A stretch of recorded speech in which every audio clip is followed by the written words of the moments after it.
C'est gravissime, Et ça. donc, oui, Voilà. je comprends. Non, c'est-à-dire que je comprends on enfreint aux libertés publiques, parce qu'il faut le dire aussi, parce que je ne vois pas les voix qui s'élèvent pour protester Bien contre sûr. cette imposition. Bien C'est sûr une que non. imposition. Mais non, les, C'est une véritable imposition. les voiles... Parce que Oui. Oh, lorsqu'on vous prive des voyages ou les déplacements et tout, il y a une contrainte.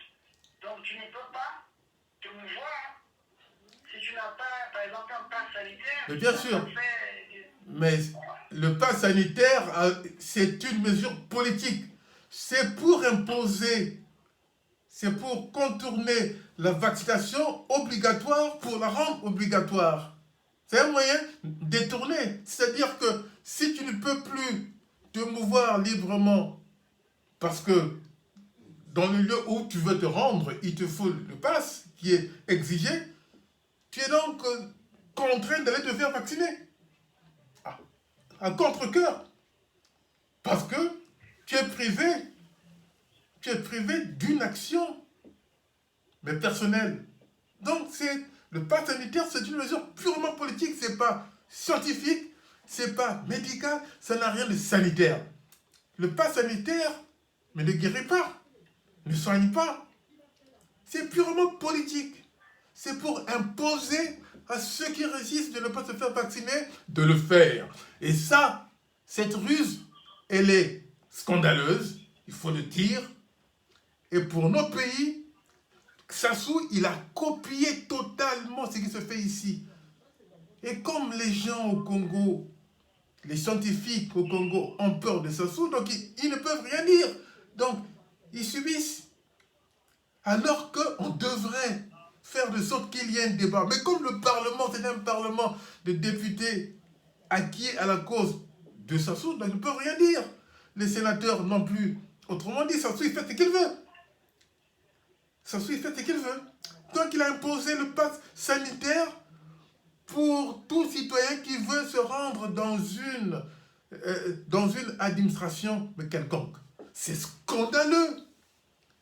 Scandaleux. Aucun député, aucun sénateur n'a levé le petit doigt. Comme le font ici certains sénateurs, certains députés, voilà, qui ont dénoncé cette mesure liberticide. Liberticide.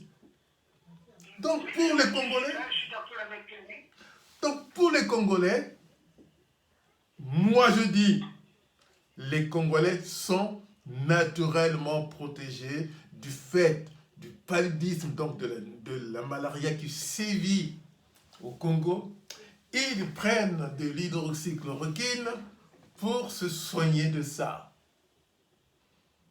Ce qui fait qu'ils sont protégés, ils résistent mieux. Voilà. Ils résistent mieux à l'infection, c'est-à-dire qu'ils ne font pas il n'y a pas d'effet secondaire chez les Africains. C'est ça l'avantage qu'on a. L'OMS, mais qui avait prédit que ça serait l'hécatombe, il n'y a jamais eu. Il n'y a jamais eu l'hécatombe sur le continent africain, en zone paludéenne. Il n'y en a pas eu. Voilà. Donc, Sassou, il veut faire plaisir à son maître pour dire que moi, j'applique ce que tu fais subir à ton peuple. Moi, je te suis très fidèle et et que je peux même aggraver ces mesures-là. Voilà, je peux aggraver ces mesures. Non, non, pour aller acheter un pain, il faut un pass. Pour aller pour aller à la poste, donc il faut un pass. Mais, franchement, est-ce que Sassou a vraiment un cerveau? Pour moi, Sassou n'a pas un cerveau. Son équipe, il n'y a pas des gens qui ont un cerveau aux neurones mais connectés. Voilà, ils subissent et ils assument. Donc, moi je dis à mes parents qui sont au Congo, méfiez-vous, ne vous faites pas avoir pour le moment. Pratiquez les mesures barrières. Ne vous faites pas vacciner. Voilà, ne vous faites pas vacciner. Voilà, pratiquez les mesures barrières, le masque. N'allez pas massivement, n'allez pas là où il y a vraiment un rassemblement important dans une salle. Quand c'est dehors, il n'y a pas trop de risques. Mais dans une salle, le confinement fait que les postillons circulent donc dans l'air. Ça, il y a un risque s'il y a quelqu'un mais qui est porteur. Voilà. Donc c'est ce que je dis, moi, mes parents. Les amis mais qui me lisent aussi savent ça. Voilà. Donc je leur dis, c'est ça qu'il faut faire pour le moment parce que les vaccins du Congo, on ne sait pas comment. Est-ce que la conservation est vraiment respectée? J'en doute. J'en doute. Dans un pays où le courant est souvent coupé, même à l'hôpital, il y a des coupures de courant. Ça fonctionne par la suite avec des groupes électrogènes. Mais s'il n'y a pas de gasoil, mais s'il n'y a pas d'essence, donc ça ne fonctionne pas. Ça veut dire que la chaîne de froid de conservation de ces vaccins n'est pas du tout respectée, n'est pas garantie pour pouvoir vacciner. Ça, c'est la vérité. Moi, j'ai plein d'amis là-bas au Congo, voilà, qui ne disent rien. Voilà. Nous avons déjà débattu de ça. Ouais, la dernière fois. Merci pour la réponse que tu as. Voilà. Ouais, merci pour la réponse que tu as donnée. Nous donnons la possibilité également à ton homonyme Fernand Dalla Bien sûr. de s'exprimer sur ce sujet. Très bien. C'est notre interlocuteur de Bouza. Je crois qu'on a eu des problèmes de réseau. Ouais. Il est disparu. Et puis, bon, de toute façon, on va revenir sur ce qu'il a dit par rapport à leur manifestation. Très bien. Parce que nous devons également sensibiliser les Congolais par rapport à l'action que mène Amédée Delors-Wemba. C'est un activiste défenseur des droits de l'homme qu'il faut encourager, qu'il faut amplifier ses actions. Ce ne sont pas ceux qui font de l'activité dans les réseaux sociaux. Bien sûr. En tout cas, lui, il est efficace. Et d'ailleurs, dans quelques jours, nous aurons aussi le docteur Alex Zabana Ibaka Ah ouais. qui va témoigner pour son arrestation parce qu'il est arrivé en France. Il nous parlera longuement de certain nombre de choses, c'est tout à fait normal. Lui, c'est notre doyen. Bien sûr. Bien sûr. Mais bon, Voilà. bon. Ok. Alors, Fernand Dalla, il nous reste encore, oh non, il nous reste 23 minutes, donc il n'y a pas de problème. On va y aller. Mon frère, Fernand Dalla, il y a longtemps que je l'ai écouté, je l'ai eu même au téléphone. Moi, je viens des inquiétudes de ce qu'il vient de dire, et puis la fabrication et tout ça. Parce que quand il parle de l'hydroquinine, parce que le professeur Raoul a eu des problèmes, il a été convoqué au conseil scientifique ici. Je crois pour être sanctionné du fait que ce qui est préconisé comme la majorité des gens est efficace. Et bon, c'est un remède. Est-ce que pour vous peut-on être remède? La question fondamentale qu'on me pose, peut-on être remède? Je l'ai dit il n'y a pas longtemps, il n'y a pas un Parlement qui discute. Le Parlement. Oui. Bien. Je te réponds par rapport à ça. Si tu as suivi... Attends. Oui. Oui. Non, vous pouvez parler, il faut... Voilà. Alors, je vais donc dire à mon frère Ndala Fernand, mon homonyme, que l'urgentiste Patrick Pelou a déclaré lui-même, il y a quelques jours, que le personnel soignant infecté par la Covid prenait de l'hydroxychloroquine. Il prenait l'hydroxychloroquine. Il a dit, ça est sur ma page de Facebook. Allez lire. Eh bien, va sur ma page. Je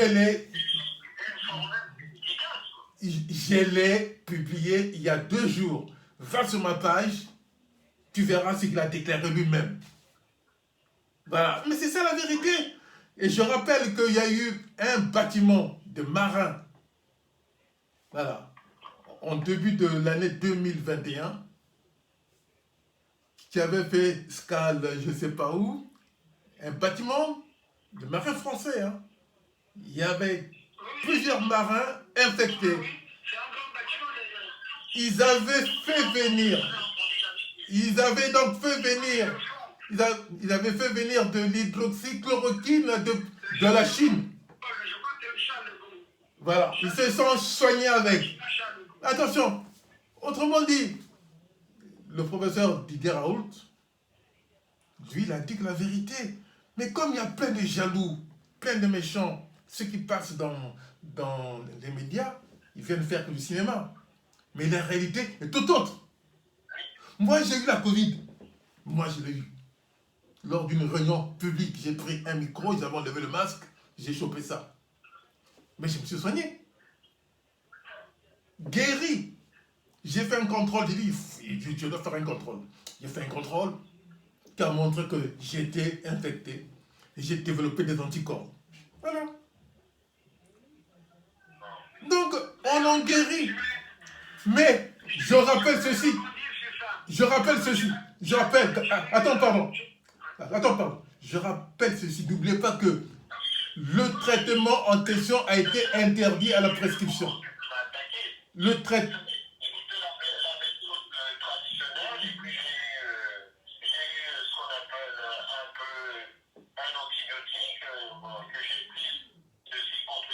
Qui, toi? Voilà, mais c'est ça. Voilà, niacoside comprimé. Ça, c'est l'azithromycine. Mathias Fernand, parce qu'il faut que je différencie. Fernand Mathias, laissant la place aux spécialistes.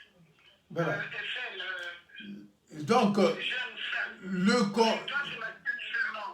Lui, c'est jeune Fernand. Voilà. Alors, jeune Fernand, Voilà. qui nous fasse justement. Il ne faut pas oublier que il y a eu, le professeur Didier Raoult a eu les résultats. Il a guéri le prince, il avait guéri le prince de Monaco. Allô? Le professeur Didier Raoult avait soigné le prince de Monaco. Il a été guéri. Il a guéri des députés. Donc, ça c'est la réalité. Mais les gens méchants. Il y a aussi, je crois, le maire de Nice. Mais bien sûr, voilà. Donc, Ça, on connaît. non, ce sont les preuves. Mais tout simplement, et je vous rappelle à vous tous que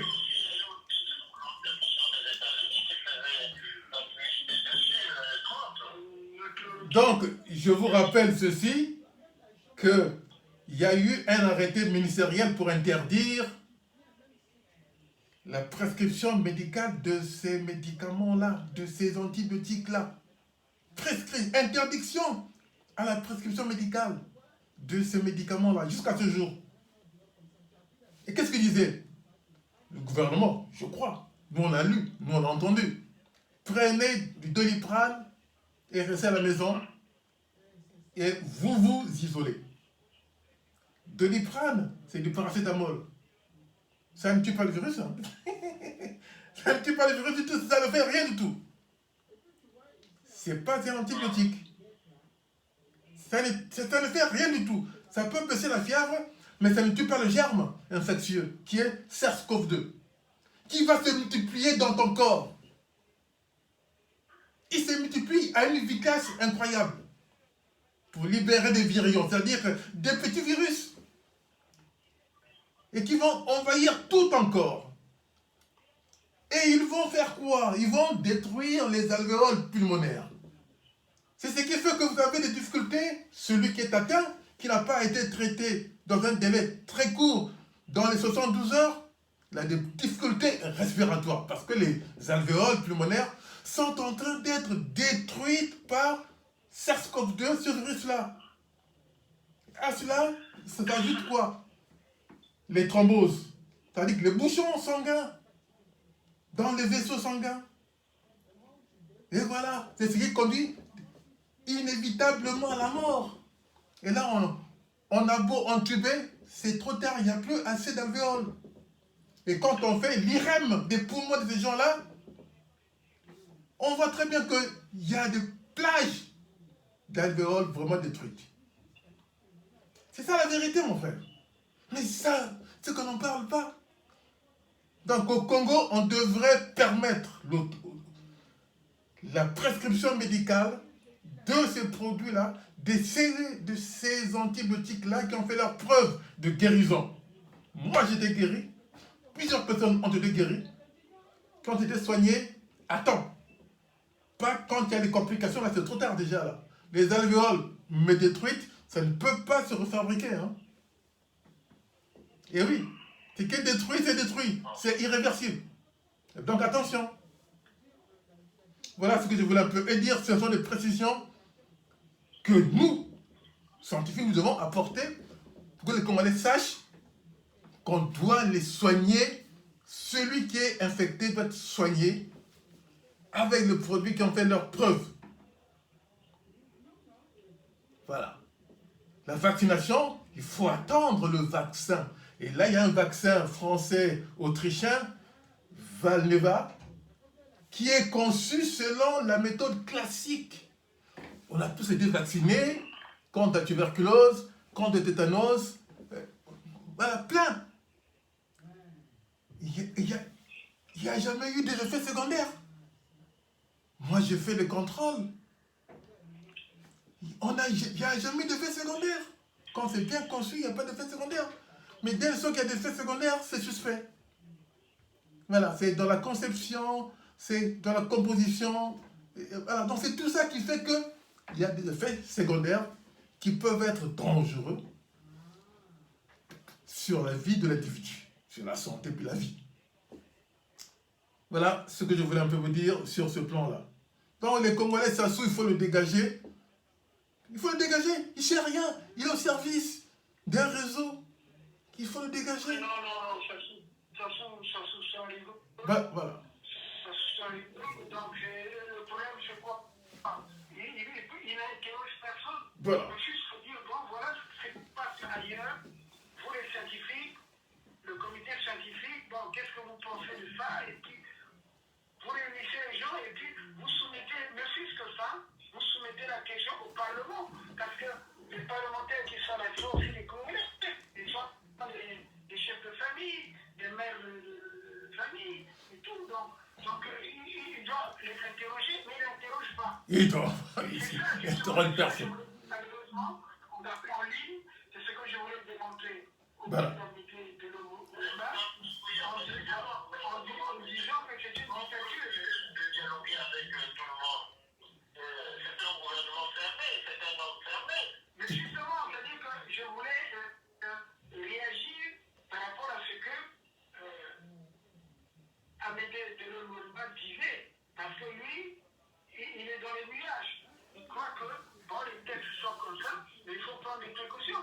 Parce que ça n'a jamais respecté aucun texte. Aucun texte. Bon. Jamais. Tu vois? Donc, c'est ce qu'on voulait finir. Il n'a pas cette culture. Bon, lui, il veut dire que le droit à la liberté est un droit inné et inaliénable, comme le truc d'Antigone et Crayon. Je suis tout à fait d'accord. Tout à fait. C'est un droit inné. Voilà.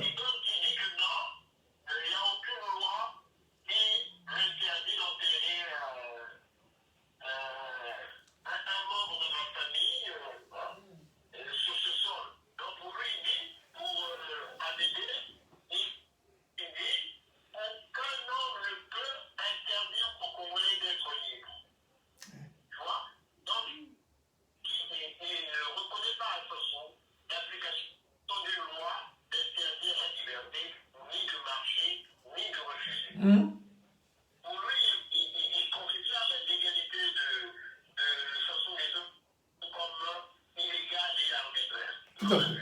Mais c'est qui est vrai. Donc, voilà, c'est comme à la nature propre de l'homme, le goût naturel, que reconnaît le préambule de la Déclaration des droits de l'homme de 1789. Donc, oui, à partir d'un droit naturel. La liberté, la propriété, la résistance à l'oppression et la sûreté. Oui,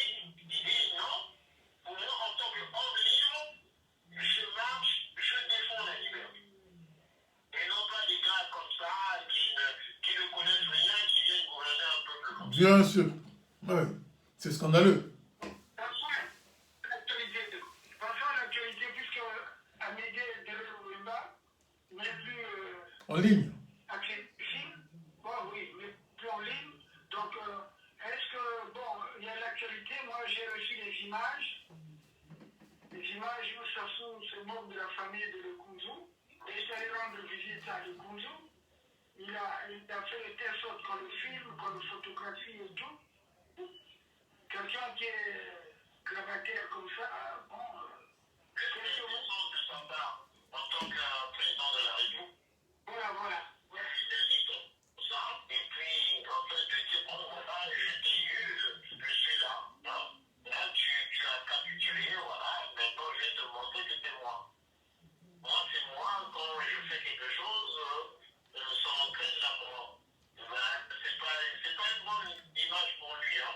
Non, mais c'est-à-dire que, en fait, il a mal fait. Parce que pour ceux qui applaudissent, la famille Lekunzu qui dit elle était très heureuse, d'après ce qu'on a lu dans les réseaux sociaux. Mais ça, c'est de la visite. Donc, mais, oui, mais ça cache un mépris au fond. Non seulement ça cache un mépris, mais il faut faire comprendre que si lui, il avait envie de rendre visite à son frère, hein, bon, c'était son compagnon, son ami de lui, il fait une photo comme ça. Oui, Bien. sûr. Je vais vous dire ce que j'en pense, moi. Je vais vous dire ce que j'en pense. Je vais vous dire ce que j'en pense. C'est vraiment scandaleux. Il est allé se moquer de lui. Et ce n'est pas le Kunzu qui a demandé à ce que Sassou vienne le voir. C'est plutôt les enfants de les Kunzu qui ont demandé à Sassou qu'ils viennent apporter l'argent, en fait. Voilà, aider financièrement le Kunzu. C'est plutôt dans ce sens-là. Parce que le Kunzu, vu son état, il ne gère plus. Il n'a plus la conscience de gérer tous les problèmes. Ce sont ses enfants. Et comme ces enfants ont des liens avec Sassou, ben ils ont dit à Sassou, ben, ton frère de d'armes, tout ça là, ton complice contre Mariam Wabi, il est là à l'hôpital. Voilà.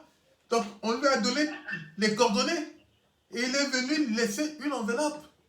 Et ses enfants vont se partager cet argent-là. C'est tout simplement ça. Mais Sassou, il est venu se foutre de lui, quoi. Voilà. Toi, je t'avais dit, arrête ton histoire de PCT que tu allais diviser entre les conservateurs et les modérateurs et les innovateurs. Ah, c'était ça. La guerre entre les deux. Une chose, entre-temps, Oui. lorsqu'on a dit que le Congo était décédé, il y a eu une vidéo qui est passée où il a dit qu'il était en vie. Oui, tout à fait. J'ai vu ça. Ceux qui sont sa mort vont mourir avant lui. Oui. Alors, donc, il avait déjà dit, tu as suivi ça, hein? Oui, j'ai vu ça. Voilà. Oui, mais bien sûr, Voilà. il était assis. Donc, ça veut dire que lui aussi peut donner une réponse. mais, Pour dire, bon, moi voilà. j'ai ce petit amour, puisque je t'ai empoisonné, tu tiens encore, mais je viens te voir sur ton lit de mort. Voilà, tout à fait. Tu n'en as plus pour longtemps, voilà. Tu n'en as plus pour longtemps. Et ce sont les enfants de Lekunzu ou le camp Sassou qui ont publié ces photos qui devaient être intimes.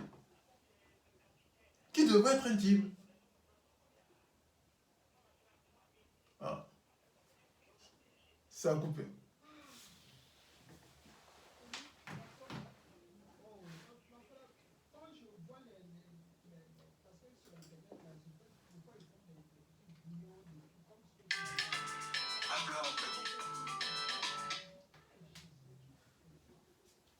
Oh.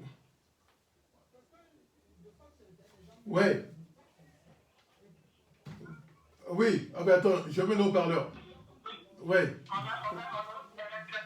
Ouais, d'accord. Non, mais il y a Fernand Nana Oui. qui vient de dire que bon, Sassou n'a pas de moralité, Oui. Bien sûr. Bien. c'est un homme, mais qui n'a pas de moral.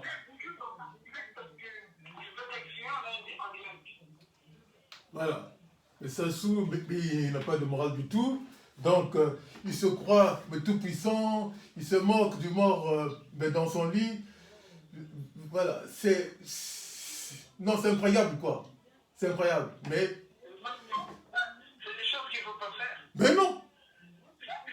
C'est-à-dire qu'il aurait pu faire de telle sorte qu'il va rendre visite à la personne sans qu'il ait aucune image. Mais bien sûr que Les non. gens se disent, bon, je suis passé à Paris, j'ai rendu visite avec Kouzou. Voilà. Mais comme lui, il aime les selfies. Voilà. Qui font vivre Sassou. Moi, je le dis, il aime les selfies. Le reste, tout ça, peu importe. Le problème, c'est que tu vois que les autres qui ont posté des photos de vous, lui, en 2005, quand il a subi une opération à la petite pétrolière, Ouais. il était sur le lit de l'hôpital. Où ça vient de sortir. Oui, j'ai vu ça. Oui, j'ai vu ça. J'ai lu que ce sont les parents, ou enfin, c'est la famille de Koundou qui a voulu se venger aussi pour publier ça. Mais tant mieux. Mais tant mieux. Mais il ne faut pas oublier que Sassou, c'est quand même lui qui a enceinté Céline Ngouabi, la femme de son ami. C'est Ngouabi qui a fait rentrer Sassou en politique. Mais c'est Ngouabi. Mais qui connaissait Ngouabi? Mais qui connaissait Sassou? Personne. C'est Ngouabi qui a organisé au sein, comment on appelle ça, des paracommandos, un groupe pour pouvoir prendre le pouvoir. Yombi, Sassou, lui-même, Ngouabi, il y a peut-être d'autres. Voilà. Non, celui de prendre le pouvoir, c'était pas forcément Sassou. C'était le groupe de Kinganga. Il ne voulait pas comme Asambadina devenir, il ne voulait pas que en face du socialisme scientifique ou je ne sais pas quoi.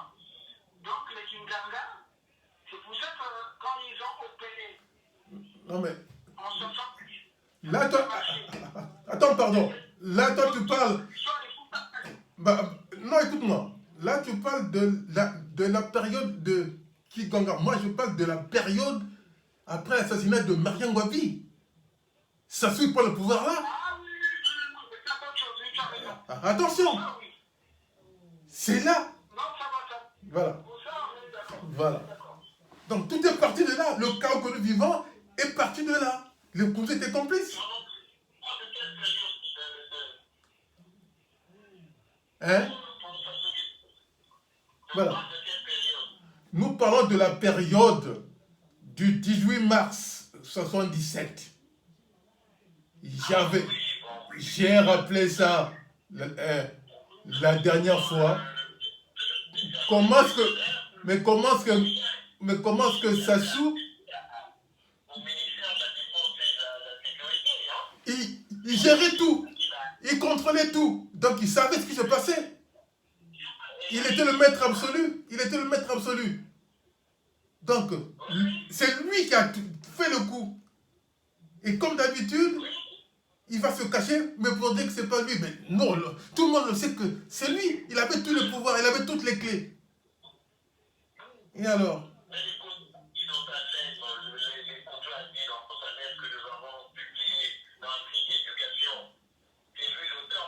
Mais bien sûr. Mais ça, on le sait. Ben, oui. C'est bien lui. Voilà. Donc, s'il n'y avait pas Ngouabi... On a fini avec cette question. Ok. Est-ce qu'on peut venir sur la situation? Bon, en fait, le voyage de Sassou, on sait très bien que ça a toujours été un échec, puisqu'il a fait cette selfie, il est parti. Hein? Bon, qu'est-ce qu'il pouvait apporter? Il est venu en tourisme. Oui, bien sûr. Non, c'est tout juste la forme qu'il a eue à Glasgow.